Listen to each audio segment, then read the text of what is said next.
Connect to more than the internet. Welcome to SouthPoint Online.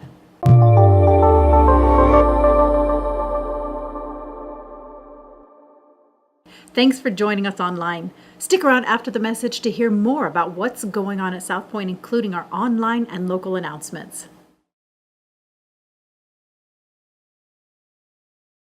Well, good morning and welcome to SouthPoint. My name is Matt. I want to say good morning and hi to our Lusby campus. Hi, Lusby. We're so glad you're here with us this morning.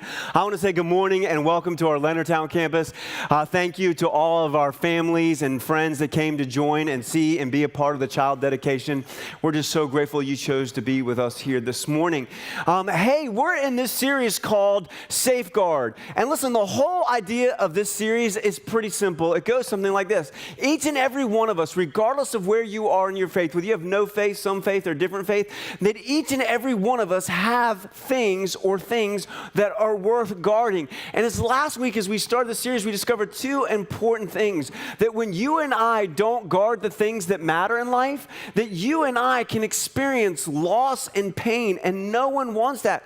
But here's what we discovered. We don't mean to not guard the things that are important, but sometimes it happens. Sometimes we get distracted. And so this got me thinking about, like, how do we get distracted? How do we not guard the things that we mean to guard? And I told a story about that last week. But I began to think, have you ever, because I know this happened to me, have you ever got obsessed with something? Like all the way in, like deep obsessed. Like you just got so obsessed with something, like that as you look back, you realize that you wasted some time, you wasted some energy. You realize that you put a lot of time, energy, and effort into something, and you went, man, I shouldn't have been obsessed with that thing. Has anyone ever, am I the only one that's ever done that?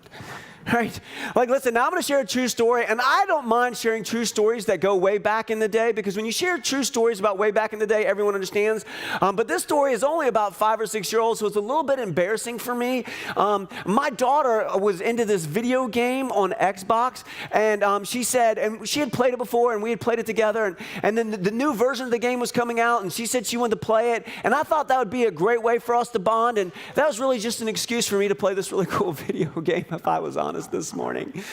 But anyway, she got this new cool video game on Xbox. I was super pumped. And as we started to play it, I came up with this idea. I said, you know what I'm going to do? I want to prestige. And if you're a gamer, you know what prestiging means. But if you're not a gamer, or you're old and crusty, kind of like me, you're probably like, what does prestiging a video game mean? Here's what it means. It means you complete the whole game, which usually takes a lot of time and effort. And then you go back to the beginning and you start all over. And you get like a little icon or this little cool thing that says, listen, I completed the whole game, but I've gone all the way back to the beginning just so I can let everyone know how cool I am. And in this game I was playing, you couldn't do that just once, 2 times, 3 times, 4 times, 5. You could do it up to 10 times. And I became obsessed. A grown man. I became obsessed with prestiging 10 times. I mean, I was so crazy that I upgraded our internet so I would have faster internet so I could game. Oh no, the obsession wasn't just with paying for higher internet so I could game. On the evenings when I'd get home after work, you know what I'd do? I would tell the girls, no more internet. You're slowing down. You're taking up the bandwidth. Turn the phones off. Don't stream. Like, I need to game. I am prestiging right now. Oh, and this is going to be a little bit more embarrassing. This is where it really hits home, and it's very, very sad. I really have, as I've gotten older, like when I was young and old and young and crazy, like I used to cuss, and I really got to hold that really well. I mean, as a follower of Jesus, I've really never had a problem cussing until I started playing this game. And it got bad. And then, no, so it got worse. Like, there would be sometimes, and I don't know if this has ever happened to you, I got so obsessed with playing that, like, sometimes I would go down, and it'd be like 8:30 or 9, and I go, listen, I'm only going to play a couple of rounds, right? I'm only going to do this. And then I would look at my clock, and it would be 2 in the morning. And I would have to be at, like, a 6 o'clock meeting, and I was no good. And I did this for a whole season. I finally got to Prestige 10. And I look back, and you know what I think? What a waste. Who was that moron? That moron was me. And it got me thinking, man, come on. Have you ever been obsessed with something and then realized later that you missed out on other things because you were obsessed with this thing? Now, some of these may hit really close to home. I wrote down some of these things so that I don't forget them. How many of you were obsessed with a show on Netflix and you binge watched it? You either binge watched it all night long and had to call in sick the next day, not because you were sick, but because you binge watched the show. Or how many of you binge watched a show and you were supposed to be somewhere, but you called out of a friend's thing because, it's cool to sit in your shaded room, with potato chips spilled all over you, binge watching. Right? How about this? How many of you have ever been obsessed with a game app on your phone? Right? I remember sometime somebody said, oh yeah, I spent money on Candy Crush, and I made fun of them. I mocked them right until I spent money on Pokemon Go last year. Do you remember Angry Birds? How many people got angry about Angry Birds, right? I wonder how many have obsessed with these things, and then we just look back and go, man, what was I thinking? Listen, how many of you, and some of you, when I say this, you're going to be proud of this, but you shouldn't be. How many of you obsess about your favorite team? You know what I'm talking about. When your favorite team loses, your whole family avoids you. Like your friends at work won't talk to you, your family at home avoids you, nobody calls you. And every Facebook post is when your team wins, it's like, look at my team. And then you're not there when they lose, Dallas Cowboy fans.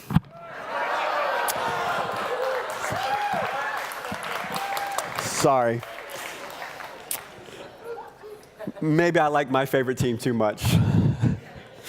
How about this? Have you ever been obsessed with getting fit and dieting? Have you ever met people listen, I love you. I'm glad that you're into whatever diet it is. Listen, if you want to eat goat cheese only for the rest of your life, that's great. But that doesn't mean I have to eat goat cheese all of my life, every meal, every time. Have you ever met people that are in the fitness craze? They're like, oh, I got to work out. Oh, I got to watch my calories. I got to do this. And then they're telling you what you should eat. I'm like, hey, listen, man, you worry about you and let me worry about me. All right, how about this? And I know this probably hasn't happened to any of you sharp people. How about this? Have you ever been obsessed with a hobby? Have you ever been so obsessed with a hobby that you're looking at your hobby stuff when you're at work and you should be working? Have you ever been so obsessed with your hobby that you've missed family things because you wanted to do this hobby thing? And I don't know what this hobby thing is for you, but I bet we've all been obsessed with a hobby at one time where it was all we could look at on our phone. It was all we could think about shopping for. It's all we could think about doing. And we miss out on things around us. Now this one's going to hurt. How many of us have been obsessed about him or her? And we dissed our friends. Huh? Anybody remember what that was like? I got teen daughters, and they're always saying, when my friend gets a boyfriend or girlfriend, they're just never there. And we've been obsessed. What about obsessed with food or your image or obsessed with a new car or a new home or new clothes? And listen, here's the thing. Those things in themselves aren't bad. They're just bad when we obsess about them. And if we are really honest here this morning, I bet each and every single one of us can think of something that we were obsessed about, that when we look back, we said, man, that was a waste of my time, that was a waste of my money, that was a waste of my energy, and I missed out on some things. And this leads me to a truth this morning that you've experienced outside the four walls of this church. Matter of fact, it's our opening idea this morning. You can pull out your insert, and it goes something like this. Sometimes our hearts get obsessed into chasing things that cause us to miss out on life's best. Sometimes our hearts get obsessed and chase things that can cause us to miss out on life's best. I'm telling you, for that, whatever month period it was, multiple months, maybe longer, I missed out on my family. I missed out on some things because I was focused on prestiging, and it was just a total waste. And now here's the thing. Here's the problem. When you're obsessed, sometimes you don't know how obsessed you really are. You think you're normal. Here's what I've discovered. Do you know who the easiest person in all of the world to fool is? Yourself. I'm the easiest person to fool. Here's what I said. I fool myself when I'm obsessed with something. I fool myself and I said, oh, I'm not obsessed. This is my hobby. We fool ourselves. And that's not only the worst part of the problem is that sometimes we don't realize how obsessed we are. Here's the thing. I don't, you don't, we don't. When we're obsessed, in that moment, we don't know how much it's going to cost us to be obsessed with this thing. And the problem is when the bill comes due for being obsessed, it's always a price that we didn't want to pay. The problem is it's already too late. And for most of us, if you've ever been obsessed with something that's caused you to miss out on some of life's best things, myself included, the price is higher than we wanted to pay. So this morning we need to ask this question.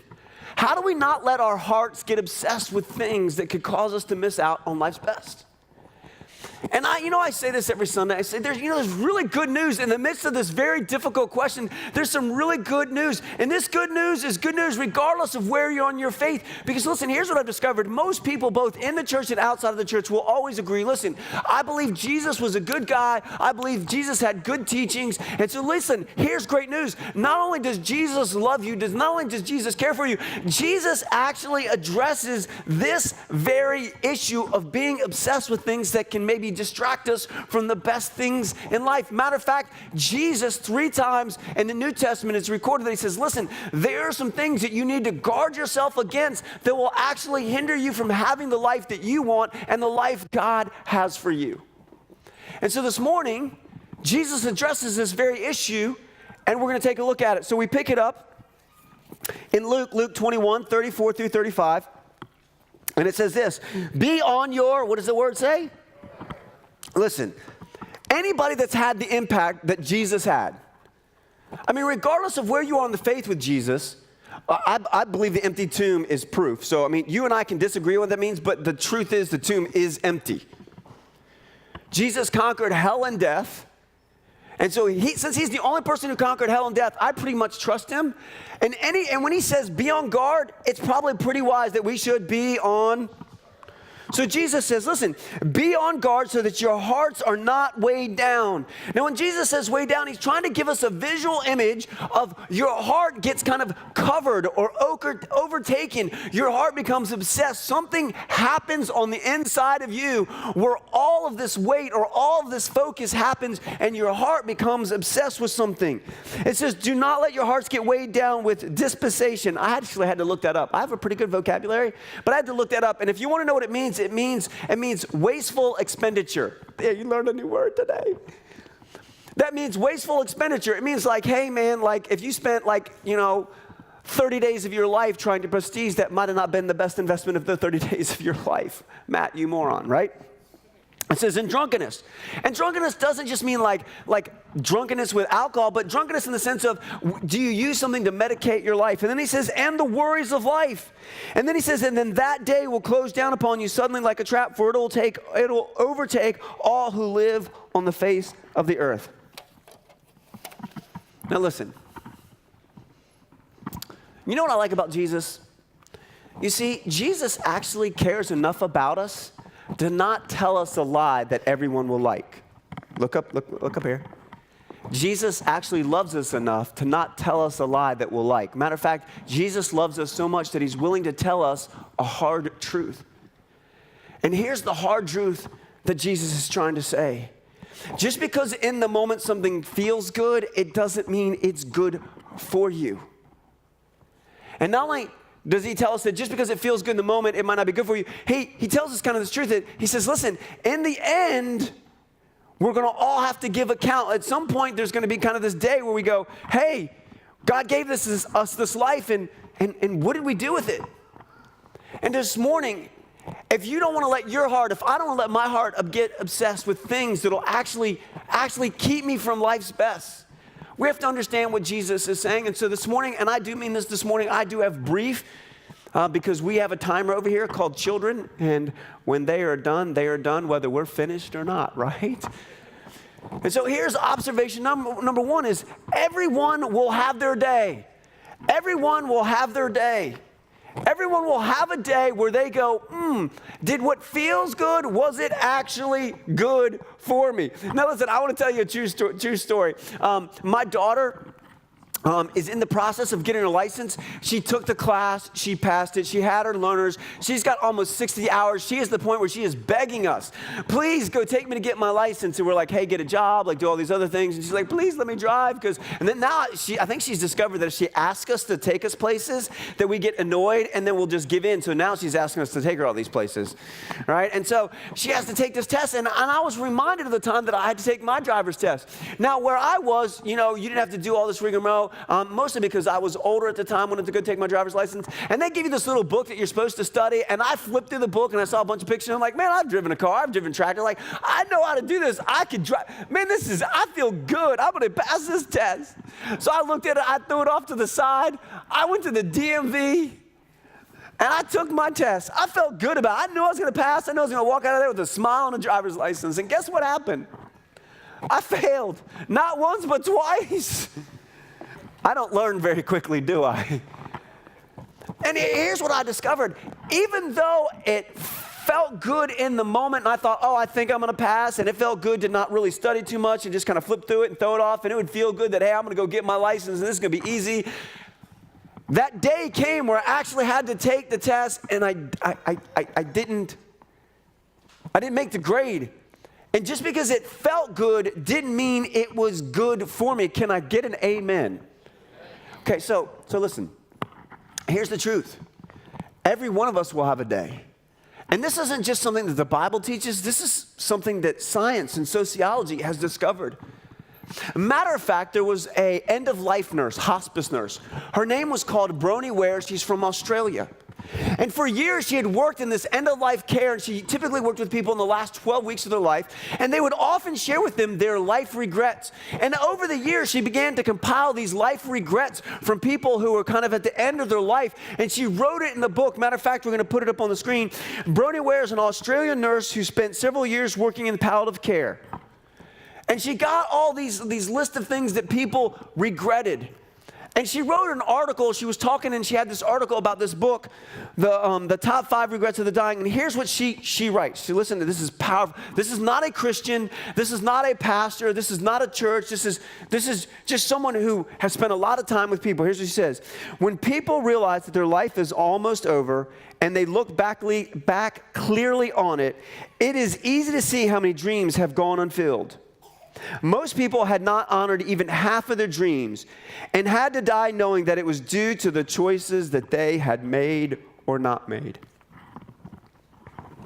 So here it was, in a non-Christian setting, people that were at the end of their life, when they look back, they realized that the life that they had, the things that they missed out on, the things that they regretted was because the choices that they made. And so regardless of where you are in your faith, whether you have no faith, some faith, different faith, listen, look up here, look up here. You are going to have a day where you realize and you go, the things I experienced or the things I missed are because of the choices not my mama made, not my daddy made, not my pastor made, not my teacher, not my coach, not my classmate, not my boss, but because of the choices that I made.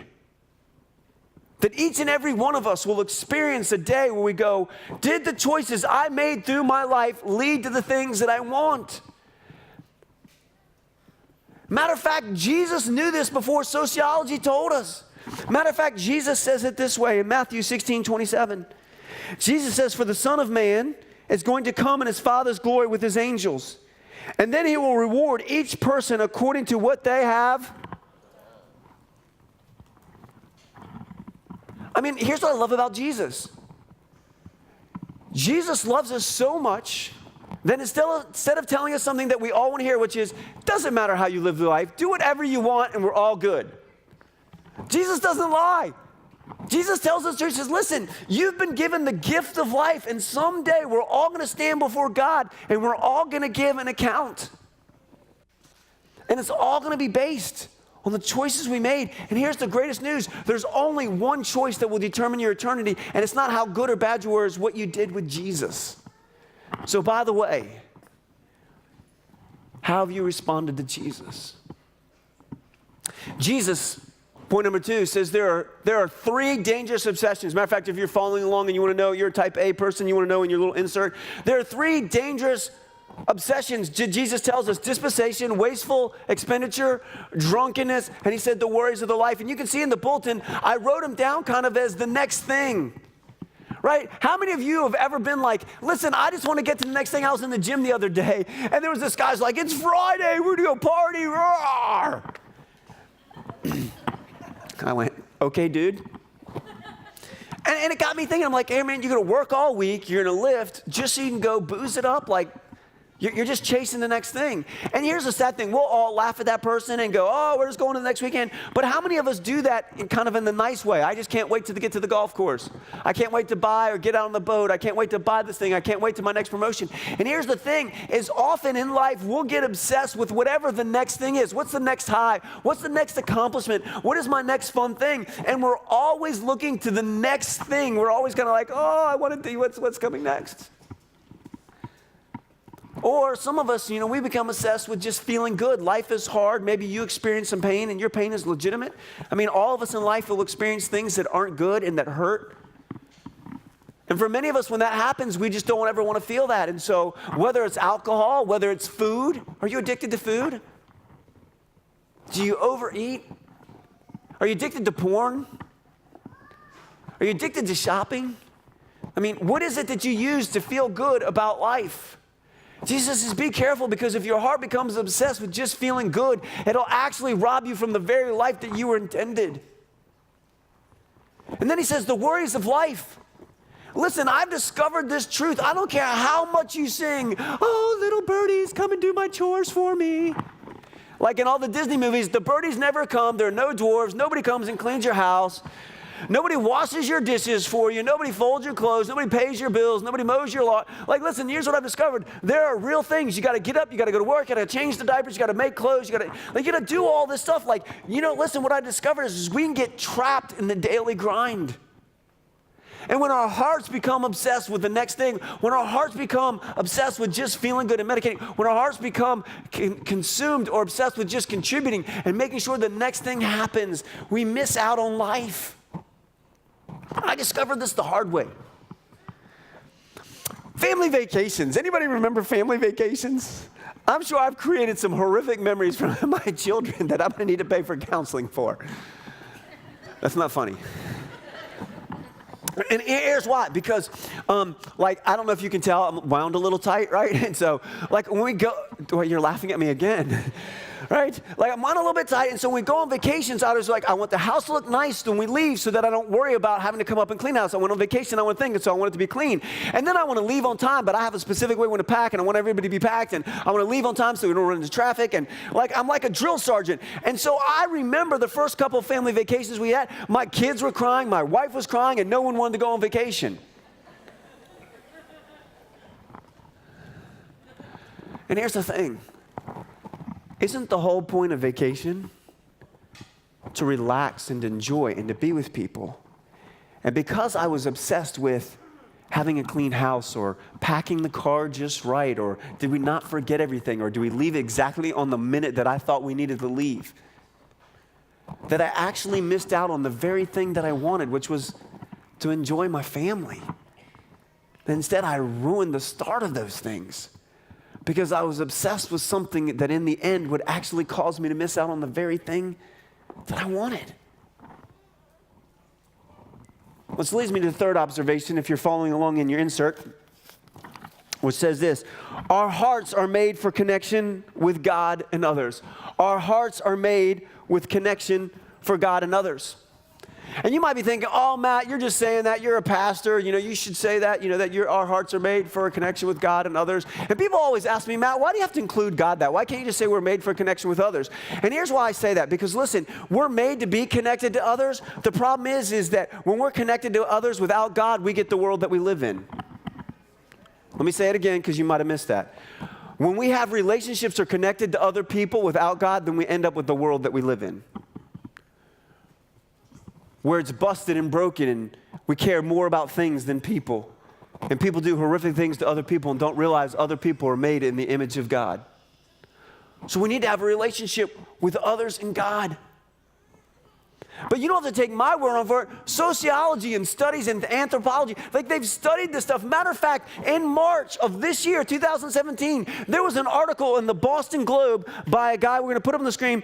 I think it's just a name that he uses to write, because Billy Baker. That's Billy Baker from the Boston Globe. Doesn't that rhyme? And if you're a Billy Baker out there, I'm sorry. But there was a guy named Billy Baker. He wrote an article for the Boston Globe. And here's the title of the article. This March of 2017, the biggest threat facing middle-aged men isn't smoking or obesity, it's loneliness. And here's what he says. He says, Baker describes men as cut off from friendships by the rigid, overscheduling demands of the American dream. The demands of work and family and carpools and commutes. He says the guys with these problems are the lucky ones.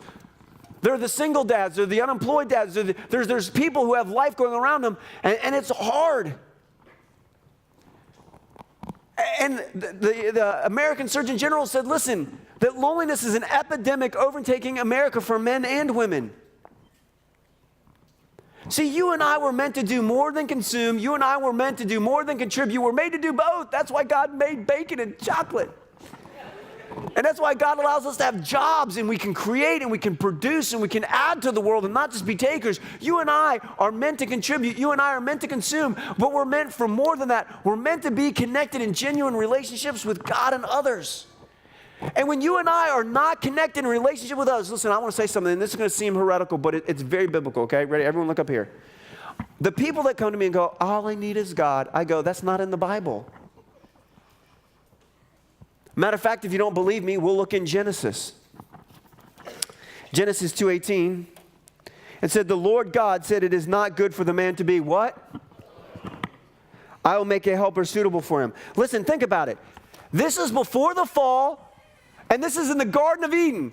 So in perfection and in paradise, with God being present, it was not good for man to be alone. You and I are connected or made to be connected in relationship. I don't know about you. Anybody here got a car? Anybody here got a car? Got a car?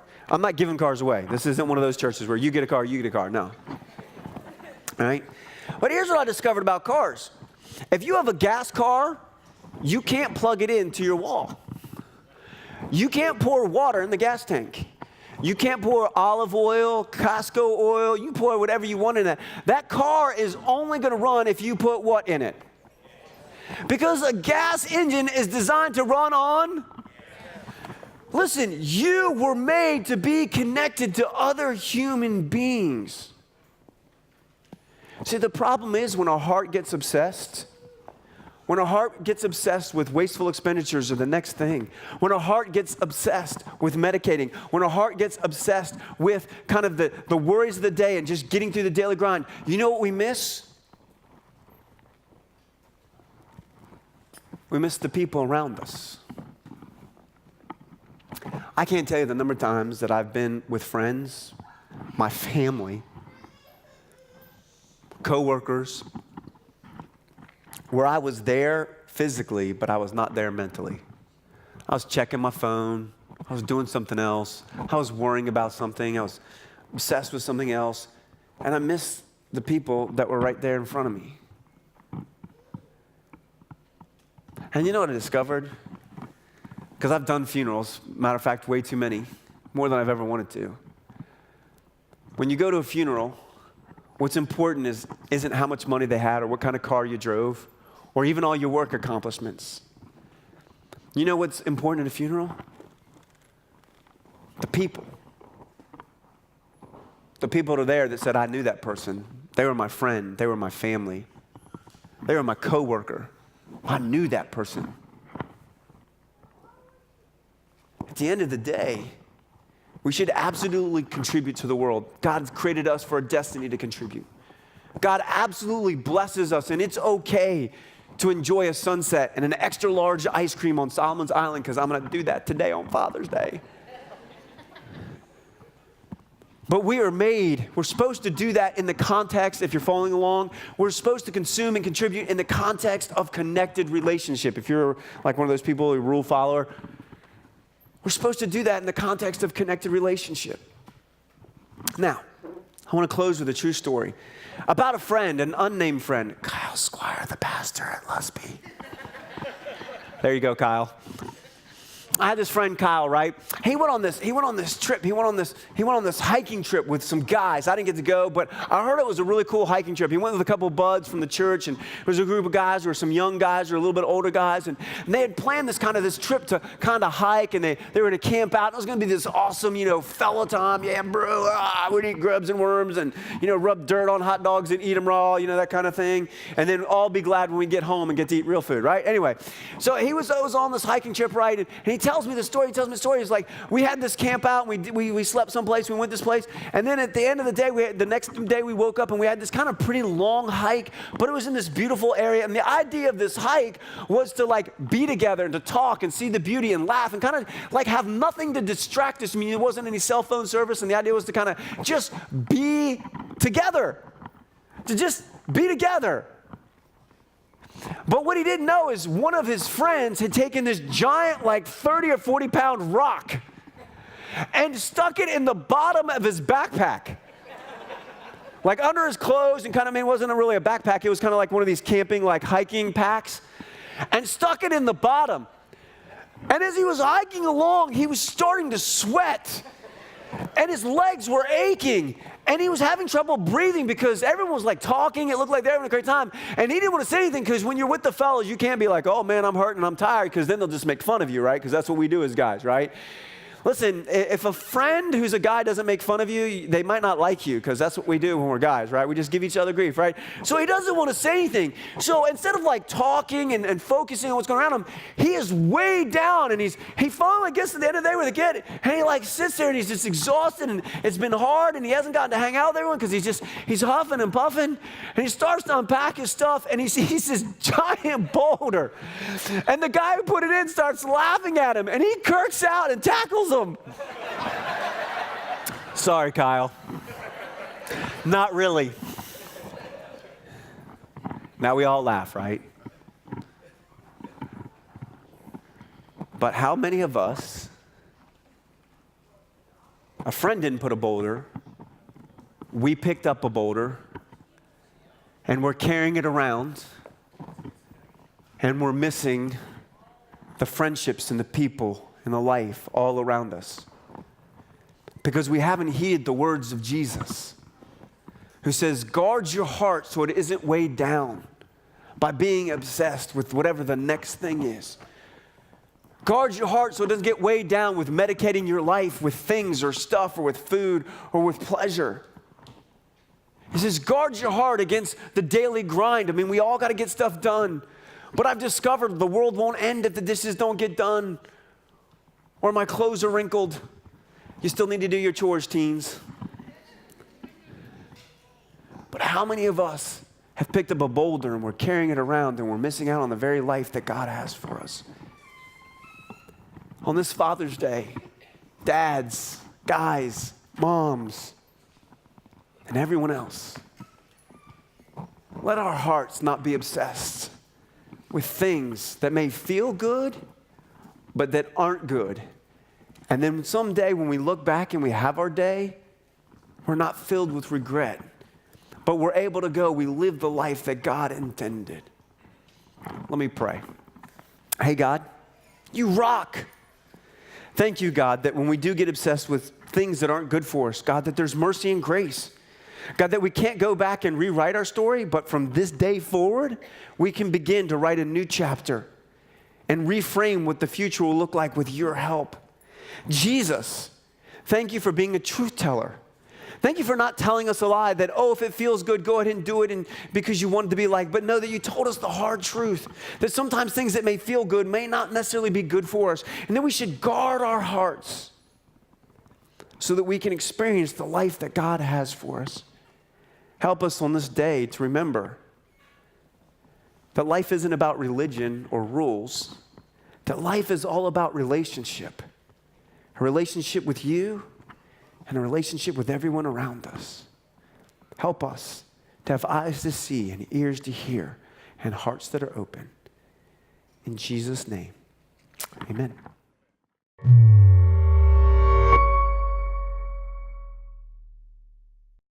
Hi, I'm Elisa Casas. I'm the Small Groups Director for SouthPoint Church, and I'm so glad that you're here today. I want to invite you as we go forward to join us every week, because guess what? Beginning today and going forward, every week, I or another staff member from SouthPoint Church will be welcoming you to our online community. Isn't this exciting? We're going to now have a digital presence where every week we bring you parts of the message that are taught at SouthPoint Church. We talk about the things that are going on in our community, and we bring you special announcements that may only be online, and they'll also have to do with with our local community as well. So join us. We hope that wherever you are, we can help you get connected to Christ, community, and a cause. That's our mission at SouthPoint Church, and we're so glad to have you along. There are a lot of things going on at SouthPoint Church, and I'm so happy to tell you about them. One thing I'd like to mention, since you are watching us digitally online, we are going to have some small groups that will be online this fall. That's right. If you have a job, maybe you work overnight or you just have a crazy schedule during the day and you really want connection but you can't get out, great news. Our online small groups will start up this fall, and we'll have more details in the coming weeks. A couple of other things that I want to mention. Our middle school and high school students will be traveling to Panama City Beach, Florida in July. They're going to Big Stuff, which is just an amazing convention for middle school and high school students. They're going to connect with each other, they're going to connect with God, and they're going to have this incredible experience. We do have a couple of slots still open for that. If you have a middle schooler or a high school student that would like to go, contact Jen Curtis for more information. And lastly, coming up July 29th, we have an amazing group of people from SouthPoint Church who will be traveling to Guatemala to help support a team of missionaries who already serve there. Now, our team is going to go there, and they're going to bring resources and give their time to really help out this group of people. We're inviting you to pray with us from July 29th through August 5th as they're on this journey. Pray with us and pray for that team. You can see on your screen right now that there's a connection point where you can reach out and you can follow the journey and you can join in on some of the prayer requests. So thanks so much. We know that's going to be a great thing for them, for us, and for all of our community as well. That's it for the announcements this week. Thank you so much for watching. We'll see you next time.